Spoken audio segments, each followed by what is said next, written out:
வணக்கம், நான் உங்கள் Anandhi. Welcome to Anandhi colourful world.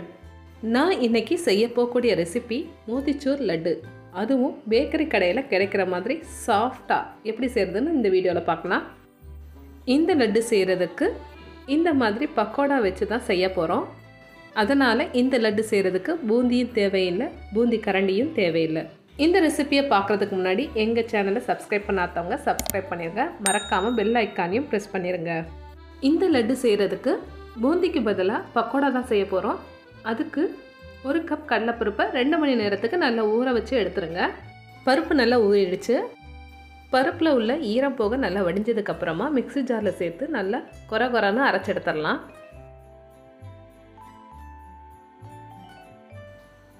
இந்த மாதிரி அரைச்சி எடுத்துக்கோங்க. இந்த மாவை நம்ம எந்த ஷேப்பில் வேணாலும் நம்ம பொரிச்சு எடுத்துக்கலாம்.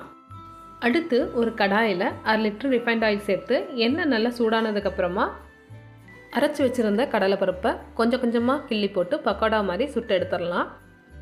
பக்கோடா மாதிரி நல்லா கிறிஸ்பியாக வர தேவையில்லை. முக்கியமாக அதோட கலர் சேஞ்ச் ஆகாமல் பார்த்துக்கோங்க.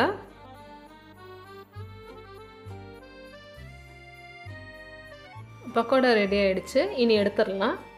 எடுத்து வேற ஒரு பவுலில் மாற்றி வச்சுருங்க. அடுத்து ஒரு பேனில் 2 டேபிள் ஸ்பூன் நெய் சேர்த்துடலாம்.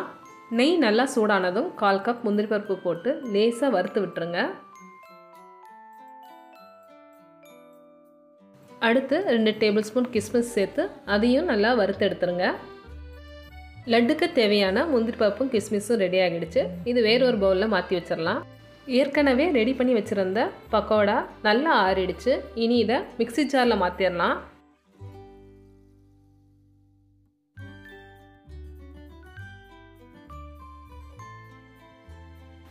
நைஸாக அரைச்சி எடுக்காமல் நல்லா கொரன்னு அரைச்சி எடுத்துடலாம். அரைச்சதுக்கப்புறமா இந்த மாதிரி இருக்கட்டும்.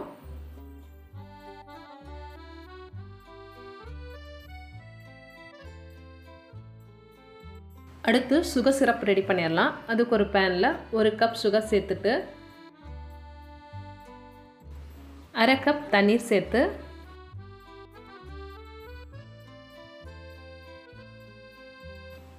1/4 டீஸ்பூன் கேசரி பவுடர் சேர்த்துருங்க.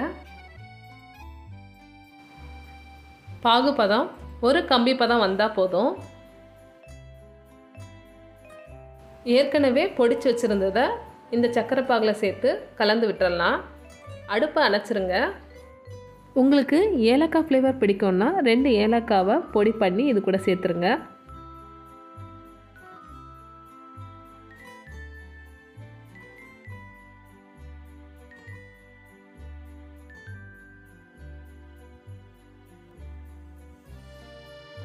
ரெண்டு டேபிள் ஸ்பூன் நெய் சேர்த்து கலந்து விட்டுடலாம்.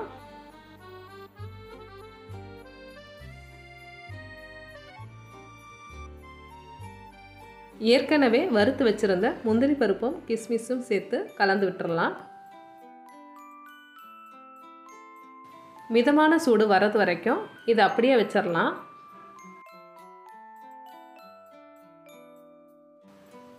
இப்போ உருண்டை பிடிச்சிடலாம்.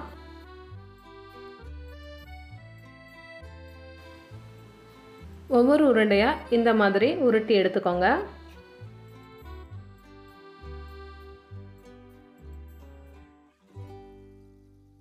உருட்டினதுக்கப்புறமா இதை நான் அப்படியே உடச்சி காமிக்கிறேன். பாருங்கள் எவ்வளோ ஜூஸியாக இருக்குது, நல்ல சாஃப்டாகவும் இருக்குது. இதே மாதிரி எல்லா லட்டையும் உருட்டி வச்சுட்டேன். மோத்திச்சூர் லட்டு பூந்தி பொரிக்காமலே நல்லா சூப்பராக ரெடி ஆகிடுச்சு.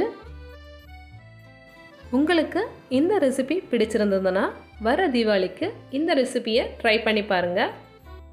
அதுக்கு முன்னாடி வீடியோவை லைக் பண்ணுங்கள், ஷேர் பண்ணுங்கள், சப்ஸ்கிரைப் பண்ணுங்கள். மறக்காமல் பெல் ஐக்கானையும் ப்ரெஸ் பண்ணுங்கள். தேங்க்யூ. கீப் வாட்சிங்.